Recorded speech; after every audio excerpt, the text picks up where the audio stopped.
Hey, good morning.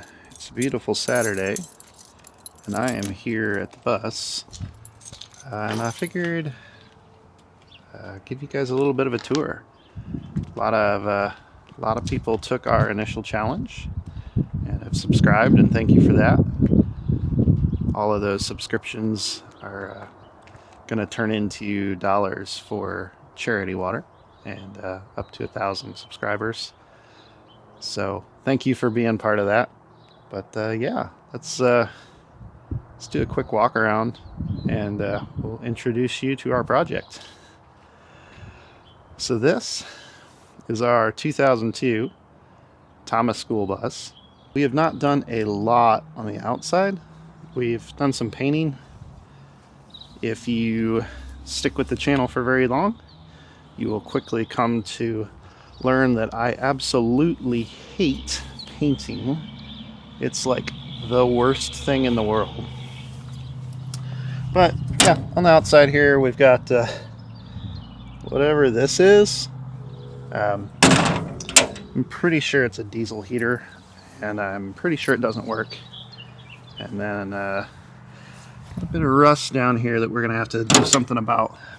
Heart of our little beast here, the motor. It's pretty sure it's a cat with an Allison transmission, but a lot of bus channels know exactly what it is, and I think I probably used to when we first got it 6 years ago, but now I have no idea what it is anymore. But it's a common motor, which is good, which means there should be plenty of parts available. In Indiana, it can't be yellow anymore in order to be titled as an RV. So we're going to have to finish painting. One of the big challenges with painting so far has been getting rid of all of this reflective tape. It's super obnoxious. Like, you can chip it away, you can use a heat gun on it, but it leaves this residue, and then it just takes forever to deal with. So let's get the keys and we'll head inside. Bus has a super high-tech locking mechanism. Doesn't look like much, probably because it's not. So yeah, this is her. I guess we've actually used a boy name for the bus. So this is him, and as you can see, it's in a bit of a state. So we'll walk through real quick just a couple of the things that we've done so far. Up here, we've taken out, used to be this like perforated metal, and it's really good. It just, because it's connected to these metal slats, and the ceiling itself was metal, and these metal slats go up to the outside skin of the bus. Any sunlight that hit the top would then create heat on the inside, and it just turned into an oven in here pretty much. So the other thing we did is, obviously, we took out all the seats and took it down to bare metal. And then after we did that, we painted it with two kinds of paint. You can kind of see it here. So bare metal, and we've got this white bare metal primer, and then this, it's like a Rust-Oleum epoxy, I think, that we've put over it. So the inside part of the floor should be rust resistant for a good long time. To get it to that phase, we had to we started with bare floor, and I spent hours and hours, and I think it was like probably a month of, a couple hours at a time, grinding all the rust off, grinding it down to bare metal, and then preparing it for paint. So we kind of stopped here because there's a problem under this pile of wood where there's some rust from the door where it had kind of it's kind of bubbled up, and I had stopped because I thought, well, I want to fix that before I cover it, and then things happen. I haven't gotten around to it. The floor used to be covered in this really awesome is sarcastic there, like this rubber chunk here, and a lot of it was glued down, and it took me a day or two to scrape it out.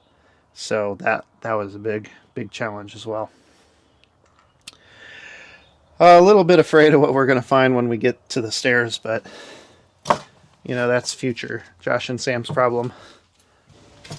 So that's unbright. One of the other things we did is after we did all the painting and stuff, we laid down a sheet of this foil-faced foam board, and then under that, or over that rather, we have this flooring. It's tongue and groove. This is just kind of a temporary solution for the moment. So sorry, this particular board's temporary, but yeah, so that's our subfloor. I'm a little bit tall, so there's not a lot of extra room in the bus, but we don't want to do a roof raise because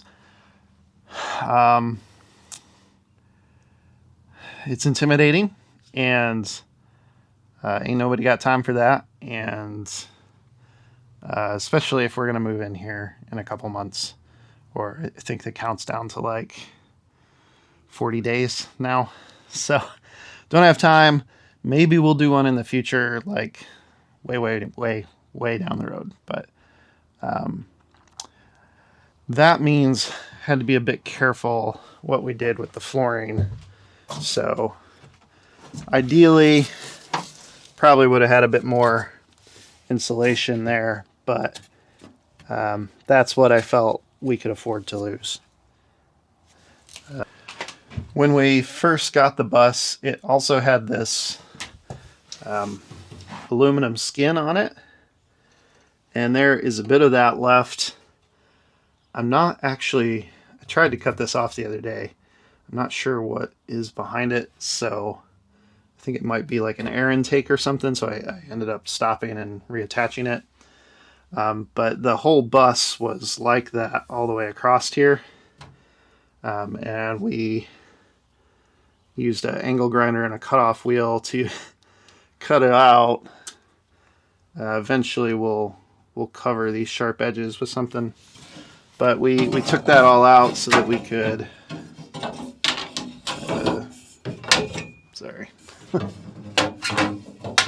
took that all out so that we could insulate on inside this kind of cavity on the outside edge of the bus.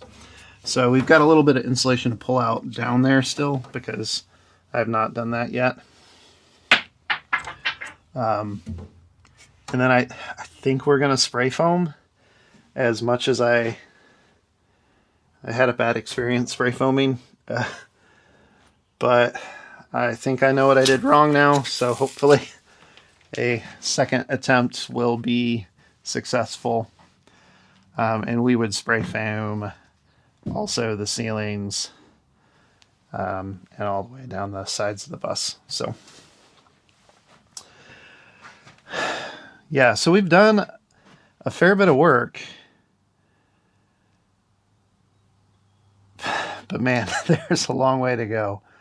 And we've got maybe, what did I say it was? 15 plus, maybe like 45-ish days to complete all that work in. So, and as you can see, I started bringing in materials to start constructing walls, and this is a bed frame, and it's just getting a little tight in here. So hopefully as stuff starts going up, we have less construction debris in the way, and you can get a better picture of the bus as it will be completed. So that pretty much, dang mirror, I've walked into that thing so many times. So yeah, that's pretty much gonna conclude the tour of the current progress. We're gonna get into actual build videos here. Since we're kind of starting a new channel, wanted to make sure everybody kind of knew where we were as we begin this part of the project. I'd like to remind you to subscribe to the channel, because subscribing means that we give $1 per subscription to an organization called Charity Water, and they are focused on providing clean, accessible drinking water to, I think it's like 771 million people in the world who don't have it. Their model is that 100% of donations for water projects go straight to water projects, and they do their fundraising for administrative expenses separately. So really cool organization, and you know exactly where every penny that you donate is going to. So up to 1,000, we're going to give $1 per subscriber, and then after that, any monetization from that for the next year would be used, would also be going to Charity Water. So hoping to make a big impact for some people who don't have enough. So thank you. Please subscribe, please like the video, and if you can share it, that also helps us, because the more people who see it, the more people who hopefully will connect with our goal. So thanks. We'll see you on the next one.